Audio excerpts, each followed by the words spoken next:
hunk of a muscle, which is what meat is. Meat is designed to move a cow's leg or move a chicken's wings.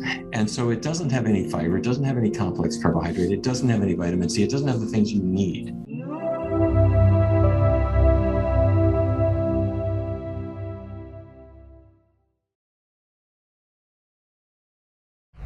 I'd like to welcome to the show Dr. Neal Barnard. How you doing, Dr. Neal? Fine. Good to see you. Good to see you too, my friend. Thank you so much. I've followed your work for many years, from the many documentaries you've been in, and I've a lot of the things you've talked about helped me change my diet over the years. I've been plant-based for 11 years now, and I haven't gone back ever since. So it's been wonderful, and I love bringing guests like yourself on the show to kind of just really, explore what a plant-based diet is and what health benefits are there. Because I know a lot of people are just interested in being healthy, feeling less pain, all those kind of things. But a lot of people say the word vegan or hear the word plant-based, and they're like, oh my God, I have to go out and eat grass all day out in the yard. And that's what I tell people I eat when they ask me, where do you get your protein? I'm like, oh, I just go in the backyard. And I don't have to mow my lawn. It's fantastic. But so I'm going to ask you the very first question. I'm sure so many people have asked you before. Why is meat particularly bad if we've been eating it for thousands of years and helped us get off, off the savannas and started to, cultivate society? A lot of people say cooked meat is the reason you did that. And there might be some logic to that, but I'd love to hear your point of view of why is meat bad for us, particularly at this point in time. Right. Well, first of all, it's great to be with you, and thanks for asking that really important question. And I should perhaps mention that I grew up in kind of in a part of the United States where the meat industry is very, very prominent. I grew up in North Dakota, in a town called Fargo, which people know from the movies, I guess. Mm-hmm. And that's where I grew up. And my extended family was all in the cattle business, and they were really good people.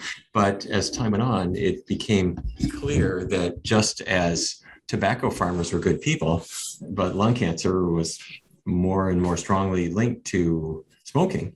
And at some point, you just got to go with the evidence. The same is true with the health effects, many health effects, and meat. Probably the first of these was cardiovascular disease. I'm talking about a heart attack. Meat has cholesterol. It's got saturated fat in it, and that saturated fat drives up your cholesterol. That clogs your arteries. If you get a plaque that ruptures, you end up with a heart attack and you die. Or you have another heart attack some years later and then you die. That's the final event for about half of us in the United States. Meat is strongly linked to colorectal cancer and other common forms of the disease, as well as being linked to diabetes and all kinds of problems. So you asked a good question: is how is it that people have eaten it and done okay? Well, first of all, they don't do okay. When I was a kid, we thought that people got heart attacks in their 60s because they were old. And we just sort of didn't connect it. It was like people got lung cancer because of bad luck. And then you realize it's because of tobacco or radon or asbestos or identified factors. And there are reasons why people have heart attacks and colorectal cancer. And there are reasons why many people are at very low risk for those things. It's because they don't eat animal products and they have healthier diets. Now, nothing is perfect. I mean, you can follow a perfect diet and still get sick, and you can follow a terrible diet and live for a fairly long time, although it's kind of a little bit uncommon. But that's basically where we are. There is no requirement for meat eating. We are not carnivores. We're not cats and dogs. We are great apes, and whether we like it or not, we're cousins of chimpanzees and gorillas, and great apes are largely herbivores, and that's a natural diet for us too. And also, I think a lot of people look at like, oh, my grandfather ate bacon every single day and ate meat every day, and he lived until he was 85 or 90. And the other big thing I always like to point out too, and I've heard this many times, is the meat that our grandparents ate, the food that our grandparents ate, is so different than the food that we're eating now. I mean, where that meat was more, if lack of a better word, natural, as opposed to what they're doing now with hormones and feeding them and stuffing them with corn and GMOs and all these other things. Is that a fair statement? No, Okay, no. then I'm glad. Tell me what I do. No, that is like a person who goes to the drugstore and says, "Don't give me Marlboros or Winstons. I smoke American Spirit. That's the clean cigarette." And they stand outside and they light it up and they think, "What I'm sucking into my lungs now is clean." Meat, Okay.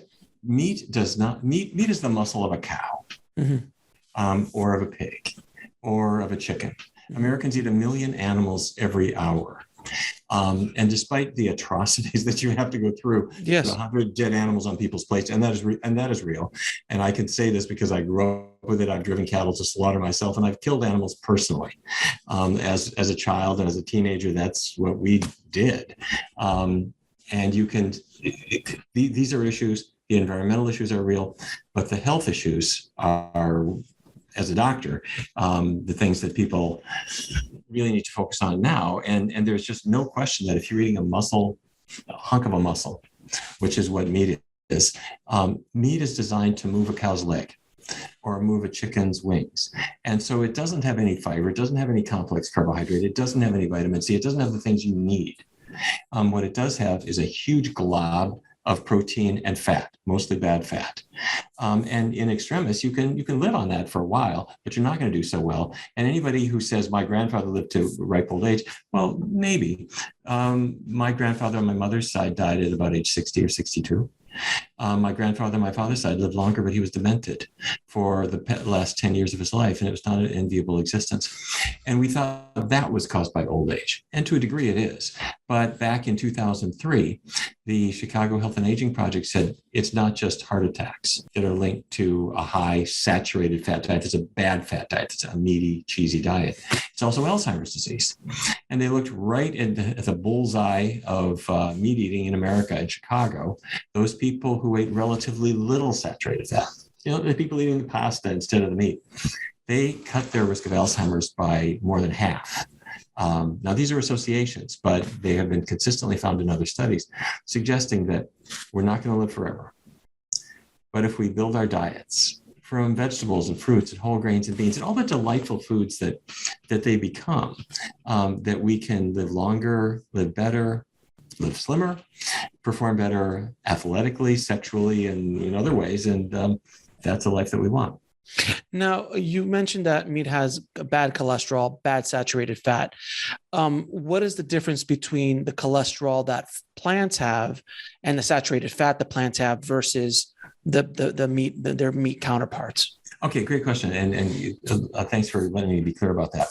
When we're talking about fat in foods, the bad fats are saturated fat. That's dairy is the main source. That's why if you have a glass of whole milk, it's kind of creamy and thick. That saturated fat is what does that. And that's bad because it raises your cholesterol. Meat is the second biggest source of it, and there aren't really very many plant sources of it. There are a couple, coconut oil and palm oil. And I would encourage people to avoid meat, avoid dairy, and avoid the coconut and palm oil because they will all raise your cholesterol level. So people talk about good fats, and there are only two. One is alpha linolenic acid, and the other is linoleic acid. Those are the only fats that you actually need to get from diet because you can't make them. You can make all the others that you need. And those are primarily found in plants. Cholesterol is not found in plants to any substantial degree. It's found in animal products. And so if you eat a diet of plants, which can be delicious, I have to say. If I go outside my office, there's a Mexican restaurant which will make a beautiful veggie fajita. They got a bean burrito and bean tacos, and next to it is a Chinese restaurant with rice dishes and vegetable dishes and tofu dishes. Across the street, there's an Indian place with spinach curries and chickpea curries and lentil soup and all these really exotic flavors. And the Italian restaurant down the block also will make an angel hair pasta topped with an arrabbiata sauce, which is Italian for angry, meaning spicy. But all these things are vegan choices, so it's delicious food. But when you eat these foods, you're getting virtually no saturated fat. In other words, that's no bad fat. And you're getting no cholesterol at all. And so your blood cholesterol level stays low, but you're also not getting any of the breakdown products of meat, which are associated with colorectal cancer, which you don't want. You're not getting the dairy, which is associated with prostate cancer, which you definitely don't want. Now, there's been so much talk of inflammation in our bodies, and it's one of the main causes of disease and pains. And as we get older, you start feeling it more and more. When you're in your 20s, you can go eat Taco Bell at 3:00 in the morning and survive. But now, as you get older, you start feeling these more and more. Is that a fair statement that inflammation is linked to a lot of those chronic diseases, chronic pains? And if so, what can we do to limit or bring down the inflammation in our body?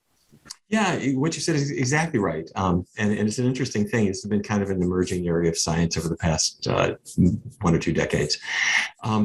And for people who are a little bit mixed up about what this term really means, your body will make antibodies to attack viruses that might stumble in. You inhale a virus or a bacterium gets into your body, and your white blood cells make antibodies to knock them out.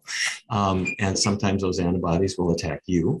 And one of the mechanisms that they use is the release of inflammatory compounds, which are there to try to promote healing and to destroy bacteria and that kind of thing. So if an insect bites you, you could see inflammation right on the spot, that your skin swells up and it gets red. And that's because it's not the mosquito that did it. Your body opened up those blood vessels to allow the antibodies to come in and knock out the germs. And so the inflammation is sort of a crude response, but it's the best your body could come up with to deal with an attack. Here's the problem. Inflammation gets triggered all the time. And it gets triggered sometimes by foods, meaty diet. What are you eating? You're eating cow proteins or chicken proteins or proteins from a fish that would never get inside the body of a great ape normally. Those appear to be able to trigger inflammation too. You can measure it. The best known test is called CRP, or C-reactive protein. And a person comes into our research center and they're 60 pounds overweight and they got diabetes and high cholesterol. And so we'll put them on a completely vegan diet for those reasons. And they lose weight and their blood sugars get dramatically better and things improve. But you can also measure CRP. And what you'll discover is that the inflammation in their body drops significantly and quickly. And that's because we believe that's because they're not eating these inflammatory foods anymore. But there's one kind of cool payoff to this, in addition to all the other benefits that we mentioned. And that's for how people feel mentally.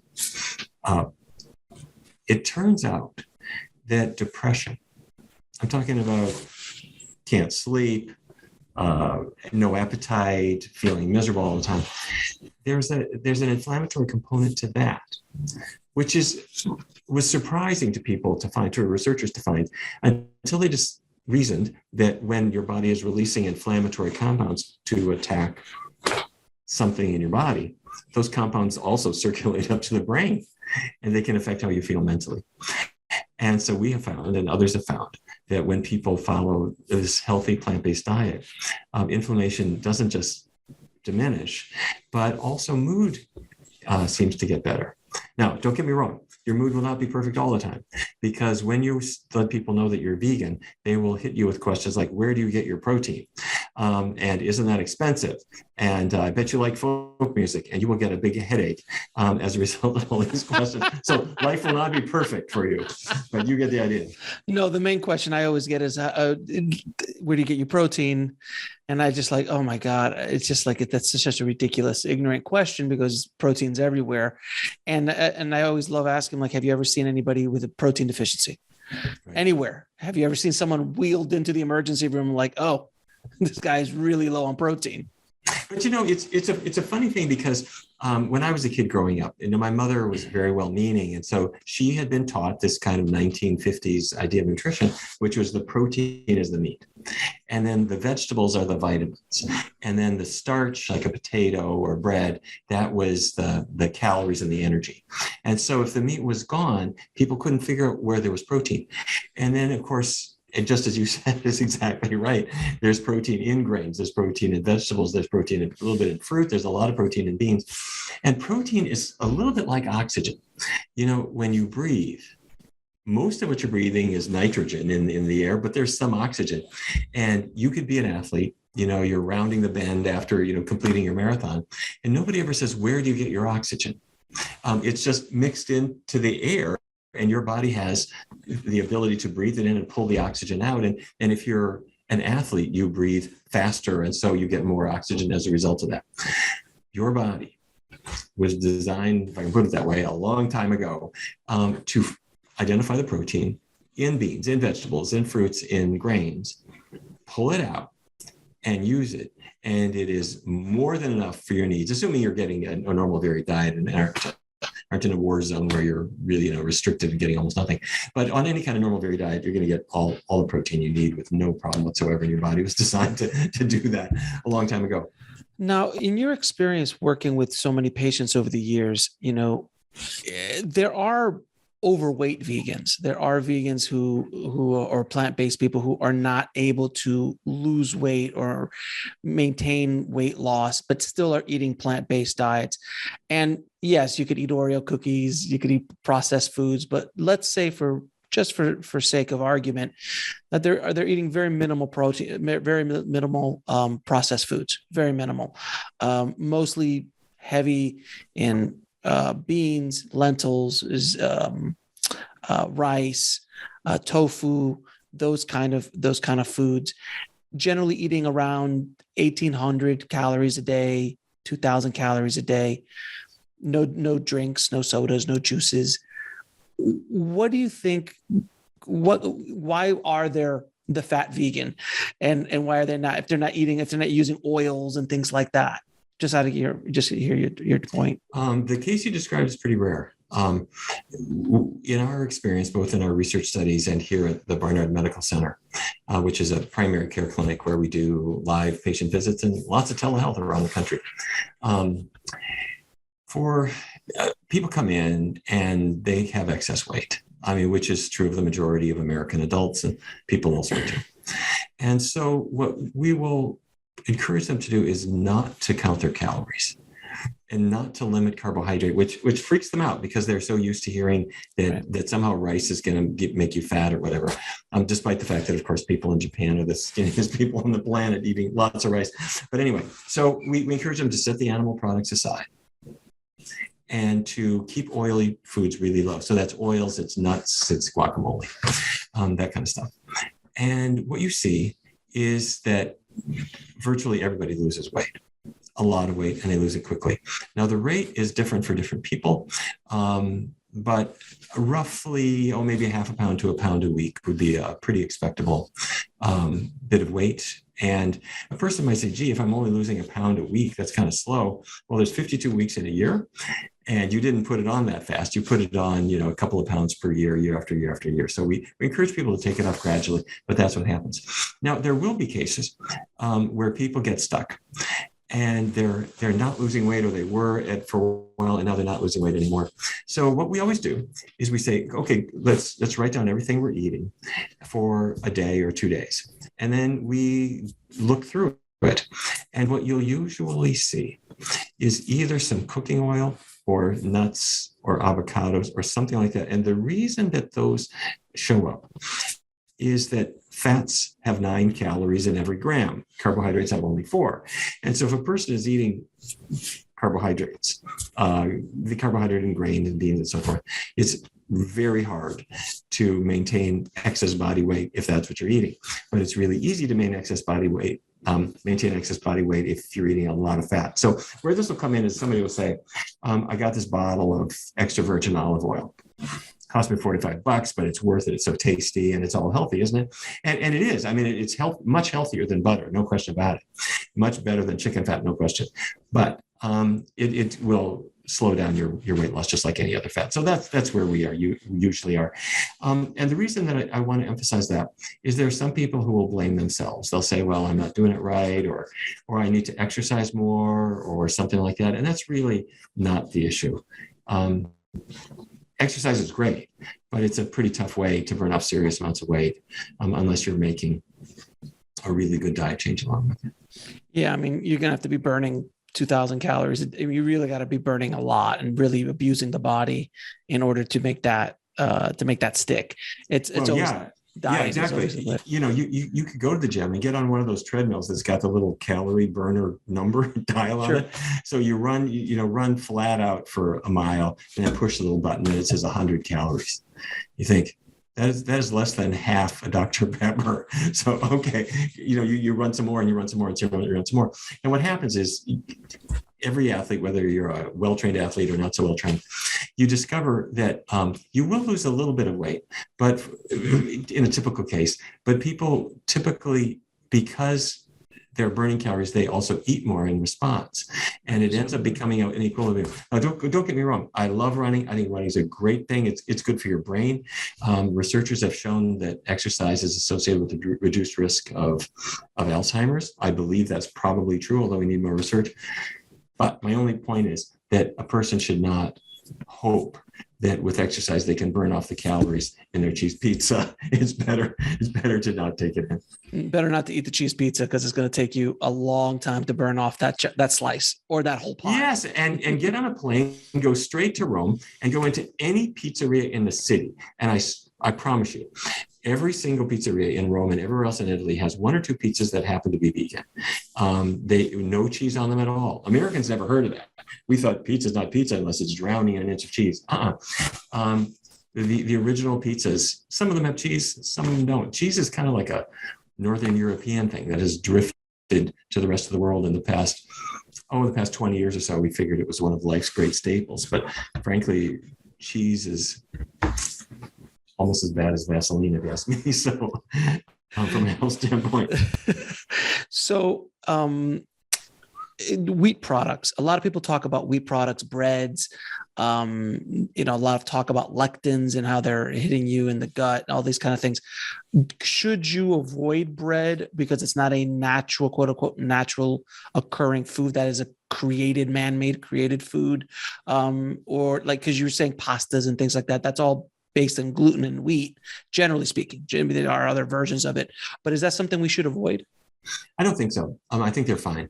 And people have been healthy, slim, and at very low risk of chronic diseases eating wheat and other grains. Now, different cultures have different grains. In most Asian countries, it's rice. In Latin America, it's corn. And in some European countries, it's wheat, or there might be millet. And there are all different kinds of grains that are used. It's good to explore them all. But the gluten-containing grains are wheat and barley and rye. And I would say 80% of people eating them do great. They love them. And they have no problem with them whatsoever. About 1% of people, or a little bit less than 1%, has celiac disease. Sure. And if you eat wheat, it's going to kill you. I mean, you can't. It's like if you get anaphylaxis from a strawberry, it doesn't matter if a strawberry is healthy for everybody else. You can't have it. And so if you have celiac disease, you just can't have wheat, barley, or rye, or anything else that's got gluten in it. And then the other 10 or 20% of people roughly will try a gluten-free diet, and sometimes they feel better when they do it. And when I say feel better, I mean mentally or digestive-wise. That's about it. Nothing else is better. But if they do, that's fine. So you can go to Whole Foods and get a vegan pizza that's made with a rice crust, which has no gluten in it at all. And if you feel better, you can avoid gluten. But if you discover, most people who go gluten-free discover it doesn't make a darn bit of difference. But there's nothing wrong with going gluten-free. The only concern that I have is that for whatever reason, people like to avoid the obvious issue. I've never quite known why. They're eating a steak. They're overweight. They got a high cholesterol level. And they want to focus on everything other than the obvious thing is that they're eating an animal carcass. They want to focus on gluten-free or are foods organic or not, or this or that or the other thing, or is it GMO? And what they need to do is to just get the animals off their plate as job one. And once we've done that, we can start talking about some of these other issues, but they are really minor issues compared to what it means. I mean, if you go to Gombe and take a chimpanzee whose number one favorite food is fruit. They eat lots of it all the time, and then they eat leaves and shoots. You say, no. I want you to get a taste for ice cream and cheese and sour cream. And the chimpanzee would probably think, this came from a cow. Why would a cow ever contribute a product for a human being or anybody else? It's just because we're creative. We come up with these funny foods that nature never had in mind for us. And you can make a chimpanzee just as sick as a human being. I'm not suggesting you do this, obviously, but my point is that we somehow think that it's normal for us to eat meat and to eat dairy. And the only reason we think it's normal is that anything we grew up with and that our parents gave us that we had in schools were things that we just didn't really think about. So we accept their values and their foods and their habits and all these, their holidays and all this kind of stuff. But if you stand back and look at what really goes into your body, you come to very different conclusions. Now, our job here is to put these things to the test. So the reason I can speak confidently about it is that we have done tests of all different kinds of diets in many, many people, and the results are clear and consistent. You were mentioning before about a fog that happens. I remember when I used to eat meat a long time ago, there was this meat fog that I didn't know I was under until I juiced for 7 days. I did a juice fast for 7 days, and that's kind of what restarted my whole taste buds in my system and everything. And then I just lost the taste for meat after that. But I remember the second I stopped eating meat, my mind became so sharp. Things became so much clearer. It was literally like a haze had lifted off. And it's very weird. And it's very difficult to explain that feeling, but that is a thing, isn't it? Yeah. And I think there's a pretty clear explanation for it. You see it. I think of this as the Thanksgiving afternoon syndrome. People have this big dinner and then they want to watch the football game. But by about 2:30, they're all asleep on the couch and they've got no energy and they can't go out and can't do anything. And they've come up with all kinds of mythological explanations, like it must have been the tryptophan or whatever. That has nothing to do with it. In the gravy and in the cheese tray and in the meat is a lot of fat, especially this saturated fat.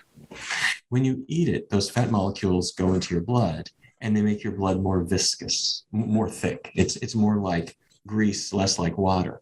And so you can't oxygenate your brain very well because your blood is not flowing. And you can, by the way, you can measure this.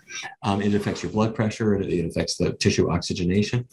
And so people feel just really slow. Now, there are lots of other reasons why people can be in a fog, but I think that's number one. And that's the big reason why meat eaters very often have an afternoon slowdown. That, they got to take a nap, which after they were vegan for a while, they realized, gee, that didn't happen anymore. I'm getting by on a lot less sleep. I think it's really just blood viscosity. And by the way, this is also probably why athletes do so well on vegan diets. It started off with the really ultra long distance runners, but then the tennis players, like Novak Djokovic and Serena and Venus Williams and many others. Football players. Oh, yeah. Yeah, exactly. It started with the runners, then the tennis players, and then even the power sports like football. They think, I want to be big, but I don't want to be flabby.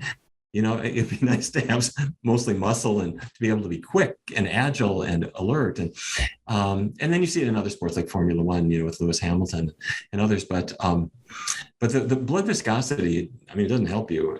If it's like your car, if you pick, guys all know this.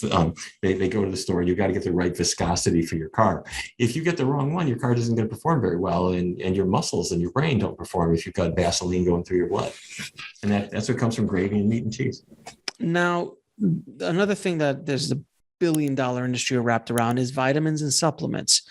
So many people think that you have to take vitamins every day. I take a multi every day just to be on the safe side. A couple of things as a vegan, like vitamin D, we're all kind of lacking. So I've been told by nutritionists and doctors, take a vitamin D. Your omegas, I take it, a plant-based omega 3 and 6. And I think that's, and some pre and postbiotics. Do we need vitamin supplements? Do we need a multi? Do we need 1,000 different supplements that you have to take to be super healthy? Wow, what a fabulous question. There's one that you really do need, and that's vitamin B12. And you need it for healthy nerves and healthy blood. And it's in the multi that you're getting. But people don't really need the multi because everything else in it you're getting from plants, from vegetables and so forth. So if you wanted to throw away your multiple vitamin and just get B12, you could. The amount you need is 2.4 micrograms. And B12 is a funny thing. It's not made by animals and it isn't made by plants. It's made by bacteria. And so a lot of people speculate that before the era of modern hygiene, the bacteria in the soil, in our hands, on our vegetables, and whatever would give us the traces we needed. I don't know if that's really true. In a cow's intestinal tract, there's B12 made by bacteria. And so it gets into the meat, and your intestinal tract has the same bacteria in it, but it doesn't look like the absorption is so hot from the bacterial sources and for us. So anyway, don't play around with it. Do take a B12 supplement. Why not take a multi? The only reason against a multi is that most of them have not only the vitamins, which are harmless for you, but they have iron or they have copper. And that's not harmless. Iron and copper are associated with Alzheimer's disease. And you need traces of iron and traces of copper, which you're already getting from the other foods you're eating. And if you add more, we need more evidence on this, but our best evidence now suggests that your risk of brain deterioration later in life is higher if you have more copper and more iron. And in fact, like the Centrum company, they learned a long time ago that people over 50 should stop taking iron supplements. And so Centrum Silver doesn't have iron in it at all for that reason. But they're way behind on the science, so they still pack copper in there because they just haven't updated it. So I suggest B12 and not a multi. But there are multis that are called vitamins only. That's what their brand is called. They're fine because they don't have the iron or the copper. Vitamin D is normally, in nature, it wouldn't be required at all, right? Because it comes from the sunlight hitting your skin. The UV rays make vitamin D, and that's what your body's designed to do. However, if it's February and you live in Maine, or if you're in Miami and you use a sunscreen, you're not making vitamin D. So since we are not living in nature anymore, to take vitamin D does make sense. And most doctors would suggest maybe 2,000 IUs a day. Omega-3s are really controversial. Nobody knows the answer to them. I am persuaded that if people have somehow managed to run low in omega-3, that they might be at higher risk for dementia later in life. The brain needs some DHA. But I'm also persuaded that when people take fish oil capsules, the evidence of benefit is like really nil. And the evidence of harm has come in a peculiar direction, is that a higher intake of omega-3s is linked to prostate cancer. And at first we thought that was a complete fluke. Like, what's the relationship between omega-3s and prostate cancer? And to this day, we don't know. But you see it in study after study after study after study. The guys are taking the high amounts of omega-3 and they end up with prostate cancer. So if a person wants to, here's my advice, which I may have to revise if we get more data. But as of this moment in time, what you can do is you can measure your omega-3 level in your blood. There are companies like Omega Quant and others. You go on their website. They'll send you a little card. You put a drop of blood on it, and they'll say, here's your EPA level, here's your DHA level. If you are low and you decide, I want to pump it up, don't eat fish. I mean, because you're not low in mercury and DDT and all the other stuff that's in the fish. I mean, the fish doesn't want you to eat them anyway. So what you can do is go online and you can buy DHA and EPA, the very same stuff that's in fish oil, but you get it without the fish. There is vegan DHA. Which is what I take, yeah. Yeah, it's vegan, and they're fine, vegan DHA, EPA, and then you take it for 6 months and get tested again and see where you are. So that's probably where we are. So what's the difference between omega-3 and 6 and DHA and EA? Okay, DHA, omega-3 just means that three atoms away from the end of the molecule, the omega end of the molecule, there's a double bond. So they said omega-3, that's a class of molecule. So one of these has 18 carbons on it. One's got 20, one's got 22, and there's a whole bunch of others, but they're all omega-3s. So DHA is an omega-3, and EPA is one. And your body makes these out of alpha-linolenic acid, which is in lots and lots of vegetables. Your average person isn't eating their vegetables or their beans, and so they say, I better have a fish. But your body is designed to take the plant-based omega-3s and lengthen them. Now that process gets really slow, especially if you're eating lots of other fats that compete with the enzymes that will lengthen it. But bottom line, have a lot of green leafy vegetables that are a great source of omega-3. Don't have a lot of other fats with them. Get tested. And if you want to supplement, you can, but with the caveats that I mentioned. Thank you for that information, because there's so much misinformation out there about vitamins and supplements, and you should be taking this and you should be taking that. Which brings me to another supplement that I take all the time, and this is not just on my own personal questions, but I know a lot of people talk about this, is probiotics. And there's a lot of research coming out about the microbiome and how important it is to not only your health, but your immune system, to the functioning of your brain. As I forgot, the father of medicine said that the health begins in the gut. Am I right, or that someone famous in the medical world once said in ancient times, health starts in the gut.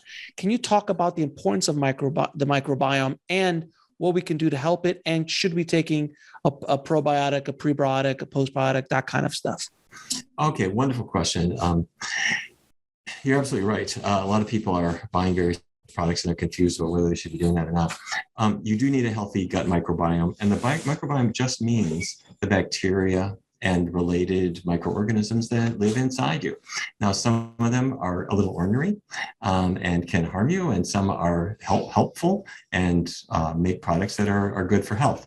The ornery ones, for example, will take your digestive juices and turn them into carcinogens, and you'll end up with colorectal cancer. You don't want that. So what determines whether you have a healthy microbiome? What determines it is not the little pill of probiotics that you bought at the store, because it's only that big. And the gut population is much, much, much bigger than that. And it's not the cup of yogurt that you bought somewhere. That's a waste of time. It doesn't matter what brand it is, or how many colonies or whatever they throw in there. These are really trivial doses, and you don't need them at all. What really matters is everything else you're eating. Because if you're eating a high fiber diet of healthy vegetables and fruits and whole grains and beans, that allows the healthy bacteria to flourish.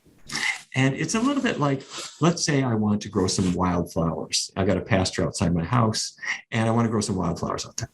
I'm waiting, and the winds are blowing in. I keep thinking the wildflowers are going to come in and populate, but nothing happens. So I go to the gardener. I say, "What's the matter?" And he says, "Well, bring me a soil sample." So I bring him the soil, and he says, "This is all rocky. I mean, if you want to grow cactus, you could do that, but flowers, forget it." Your gut is like that. If you're eating the kinds of things that cause the bad bacteria to flourish, that's what's going to happen. You want to grow wildflowers, you put a very different kind of soil out there, which is not going to be necessarily so rocky, or whatever it might be. Or if you want to grow roses, you want a certain kind of soil. So to have a healthy gut microbiome, forget the bacteria that you consume. Even after having had antibiotics, you've cleared out your gut microbiome, you don't need to repopulate it. It will do this on its own very fast. But what you do need to do is to get away from meat, cheese, oils, grease, and treat your intestinal tract to what it's really hoping you'll eat, which is the vegetables and fruits and whole grains and everything. Now, there's also been a lot of talk in regards to intermittent fasting, or fasting in general, and that there's health benefits and longevity studies stating that if you fast a little bit more, eat less, you live longer. What's your concept? What do you think about intermittent fasting in general? I think it's okay. I think it's perfectly safe. Where we run into troubles are, number one, if a person says, I don't think I need to go vegan, I just need to eat less, or I need to do intermittent fasting, you're living in denial.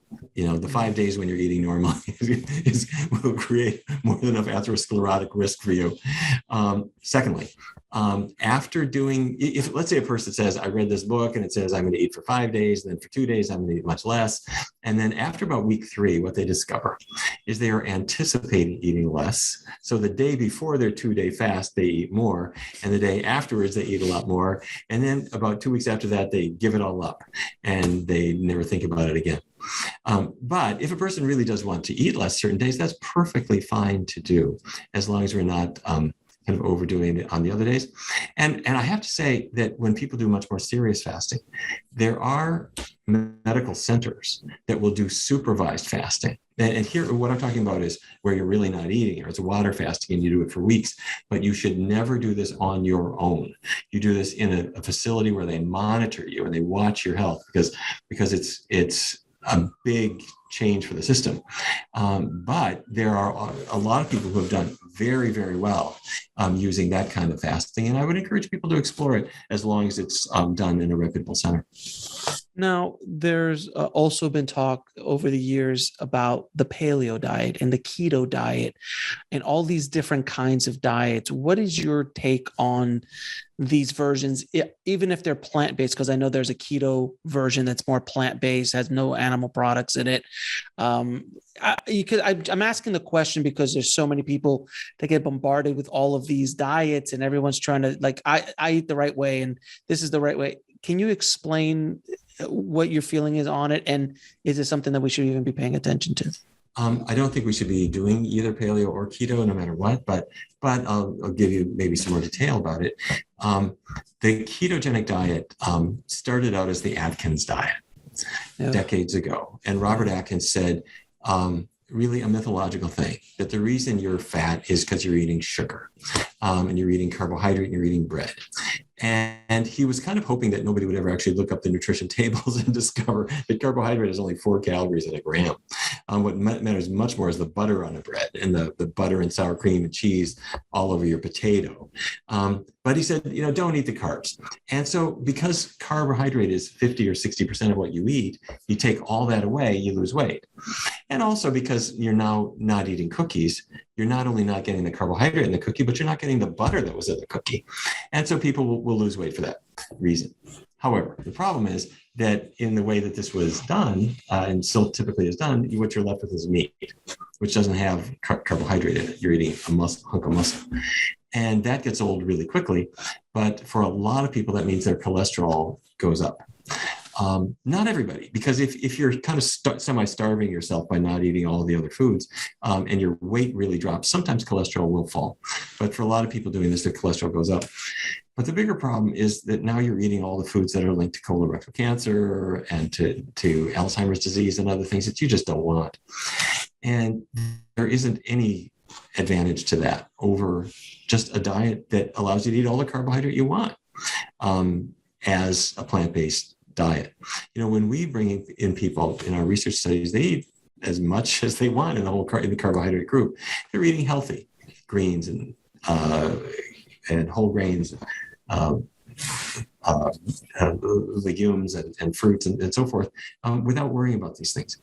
Now, some people have said, okay, well, I can do a ketogenic diet. And people love the word keto because it has only 4 letters. And for some reason, that always makes the word more attractive and sells books better than Atkins, which has 2 syllables. And so a ketogenic diet sounds trendy, but it's basically the same old blame bread diet. With the same lack of benefit, really, and same risks. When people have said, well, I can do it as vegan, so I'm just going to eat avocados all day or, whatever.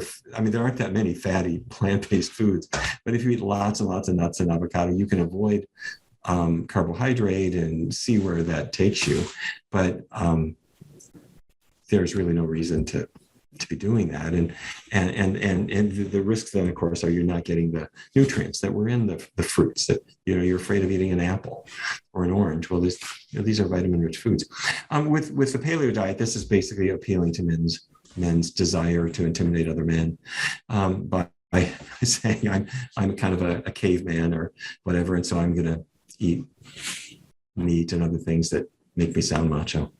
It's a variant of the typical American diet and not at all healthy, obviously. Yeah, I saw that movie Game Changers about vegan athletes and Arnold's coming out there. Arnold Schwarzenegger, one of the most manly men in film history, saying it's not manly to eat meat anymore. I used to eat it before. And he explained how the whole concept, like you need to eat meat to make you feel like a man. And, if you watch that movie, it's a fantastic. It's all the big power lifters just eating plants, and they're just breaking records, and it's fascinating to watch. There's the demonized vegetable. that I'd love you to kind of demystify or take the myth bust about potatoes and starches in general. They're supposed to be the devil. Now, of course, if you deep fry anything, you could deep fry kale and you're going to have some problems. But potatoes in general, starches, can you talk about how that is okay to eat them? It's not going to get you fat. Your car runs on gasoline, probably, if you have a gas-powered car. Your brain runs on glucose. Your muscles run on glucose. A marathon runner is carbo loading in the days up to the race because they're trying to get glucose into their body, and it's stored in their liver, it's stored in their muscles. Every runner knows this. It's stored as glycogen. And so they want that glucose to power their muscles and power their brain. And if, let's say, you run out of glucose, you will die. Your brain can't function without, in a state of total hypoglycemia.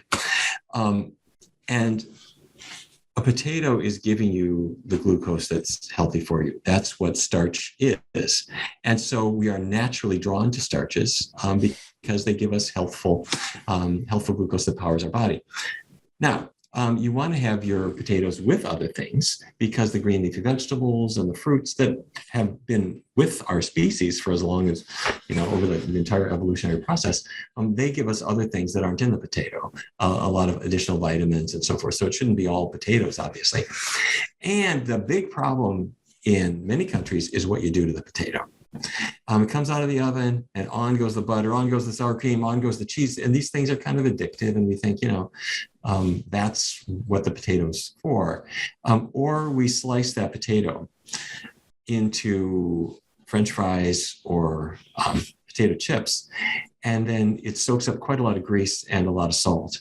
And so we just find various ways to kind of make it less healthy. But the potato itself is perfectly fine. And I would think about its cousins like sweet potatoes and yams and enjoy these starchy vegetables. Now, I wanted to ask you a question. When I went on my juice cleanse, prior to my juice cleanse over a decade ago, I was pre-diabetic. And then I did a week, I think it was a week or 2 weeks of juice, drinking vegetable juice and apple juice and things like that I juiced myself. Then I did my blood test afterwards and it had dropped to like 71 and it was at 110, I think. It was so counterintuitive because I was drinking sugar juice, with vegetable juice. I was drinking all this juice. So you would think that the blood sugar would go up, but it dropped dramatically. I just loved it. I've never asked the doctor this. What do you think happened?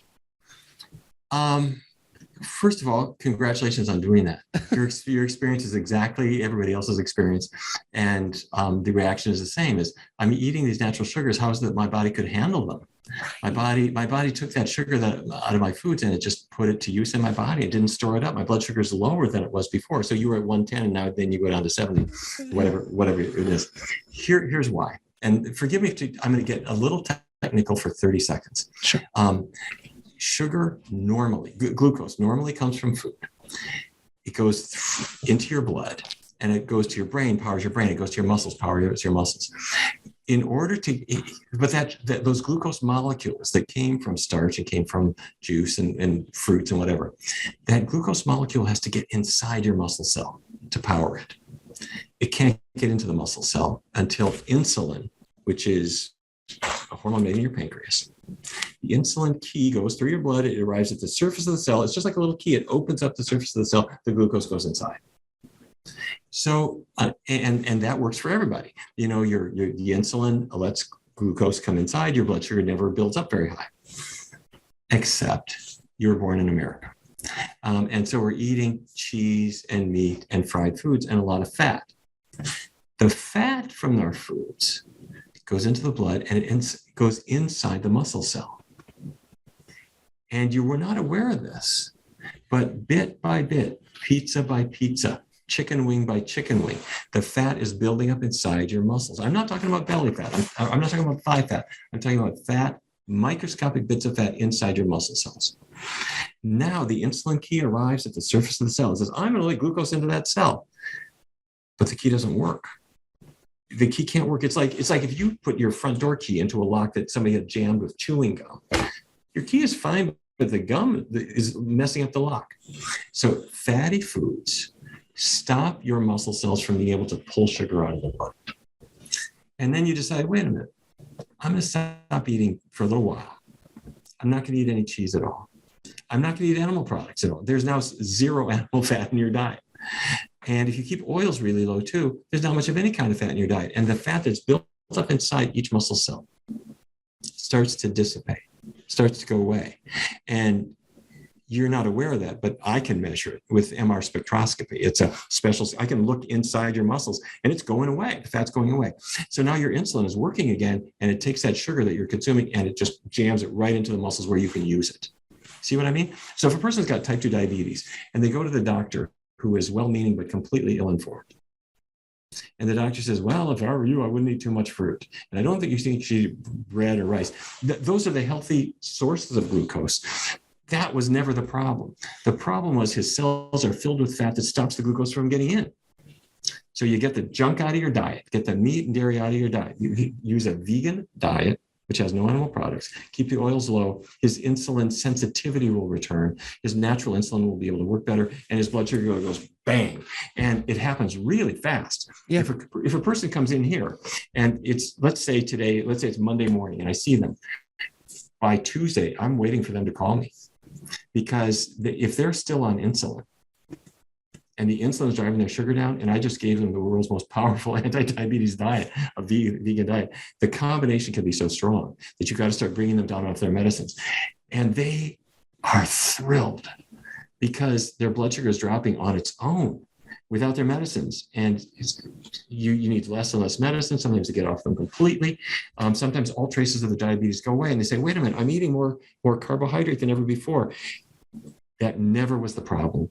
The problem was animal products and vegetable oils jamming fat inside the cell, bollocksing up its ability to get the sugar out of the blood. And we can fix that. We can turn that around. I don't care how old you are. I don't care how long you've had diabetes. You can start to turn this around now. The sooner I get to you, the better your chances of being free of diabetes. Now, we've been talking a lot about diet, exercise. How much exercise should a person need on a daily basis truly to just maintain a healthy diet for longevity, a healthy body for longevity's sake, making sure the joints are moving and, you have a strong, muscular structure and so on and so forth, because there's, again, so much misinformation about how much you have to work out. You need to work out 2 hours a day. You need to work out so many hours a week, and you got to do all this or that. How much do we really need as we get older? Everybody has kind of different goals, and I'll give you a few different numbers that might apply to different people. And first of all, let me say that all of the benefits that we have documented in our research studies come without using exercise at all. I'm talking about people's diabetes improving or going away, losing very substantial amounts of weight. And the reason that it comes without exercise is because we don't let them change their exercise patterns, because for research purposes, we are focusing just on diet. So we say, don't bring the exercise into it. That's going to confound what we're doing. So the reason I say this is there are people who are not able to do substantial amounts of exercise, either due to disability or because they're very, very heavy or something like that. So the diet changes alone are extremely powerful. However, let's assume you're able to exercise, then a couple of numbers. There was a surprising study out of the University of Illinois that showed that people who were up in years and were having the beginnings of sort of cognitive problems, if they would do just a 40-minute brisk walk 3 times a week, that was enough to improve cognition and to even, to an extent, reverse the hippocampal shrinkage that you see in the brain. So that's not much. A 40-minute brisk walk 3 times a week, most people can do that. Let's say you're completely new to exercise, what they did in that study was just a 15-minute brisk walk 3 times a week. And then every week they added 5 minutes, like 20, 20, 20, 25, 20, 20, 25. Now, a lot of us are not going to be satisfied with this. So you might well say, well, I'd really like to lace up my sneakers and go running. And if you want to do that, that's great. Some people want to take a day off in between. Some people like to do it every day. My colleague, Jim Loomis, who was the doctor in Game Changers and works here at Barnard Medical Center, he'll say, man, exercise for an hour. Do it most days. And of course, he's a triathlete, and that's the way he lives. But so you could do any of these things. Do what you want. Do what feels good for you. Do it safely. Get good shoes. Have somebody kind of look after your joints. But for me personally, I have to say I like to run about 5K or so every other day, something like that, to where I feel good. And sometimes it doesn't feel like enough. Sometimes I like to do a little bit more, but I feel like it kind of, as I'm approaching 70, it's kind of keeping me younger. You look fantastic, sir, for your age. My God, I had no idea you were that old. Well, I had no idea I was that old either, but I looked at the calendar. It's amazing. Dr. Neal, where can people find out more about you, your books, your work, and how they can contact you? Well, thank you for asking. My latest book is called Your Body in Balance. And I have to say, I was real excited about this. I've written others too. But the reason I wrote this is we discovered that we could control our hormones. I'm talking about insulin. I mentioned insulin and diabetes. You can control estrogens and testosterone. You can control thyroid hormone based on what you eat. And in turn, those hormones affect so many things in your body. I got all excited about it. So that's why I wrote this book. And I'm hoping people will look at it. It's called Your Body in Balance. Our website here is pcrm.org. That stands for Physicians Committee for Responsible Medicine, pcrm.org. And our clinic is the Barnard Medical Center. Its website is barnardmedical.org. And we see people all over. We're in Washington, D.C., but we see people in New York and California and everywhere in between, practically by telemedicine. So anyway, we'd love to connect with people. And by the way, let me just say thank you to you. Thank you. You're a wonderful voice for health and for really wanting to look carefully at what's good and what's not, what's the evidence that we have, and to help people to keep an open mind and to weigh the evidence is a great thing. I'm sure you'll never have any idea how many lives you've saved, but it's a lot. And my hat is off to you for spreading the message as you do. I appreciate that very much, my friend. Thank you for the good work you've done throughout your career. So I appreciate you, my friend. Thanks again for coming on the show. My pleasure. Thanks a million. Thanks for watching. Click on one of the videos below to continue your journey, and don't forget to subscribe.